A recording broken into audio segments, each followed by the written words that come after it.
આણંદ જિલ્લાના મોરસદ તાલુકાના કણભા ગામે આવેલ મહામાયા મેલડી માતાના ધામમાં ત્રીજા મહાપાટોત્સવની ધામધૂમથી ઉજવણી કરવામાં આવી.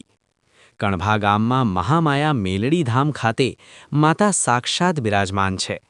અહીં દર્શન માત્રથી દરેક ભક્તોની મનોકામનાઓ પૂર્ણ થાય છે. ત્રીજા પાટોત્સવ ઉજવણીના સમયે ગામે ગામેથી મહાભક્તો પધાર્યા હતા. ભક્તોએ શ્રદ્ધાપૂર્વક આ અવસરને રૂડો રૂપાળો બનાવ્યો તથા દાયરાના પ્રોગ્રામમાં ભક્તો દ્વારા ગરબાની રમઝટ માણી અવસર ઉજવ્યો.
એવું નથી કેતો ભાઈ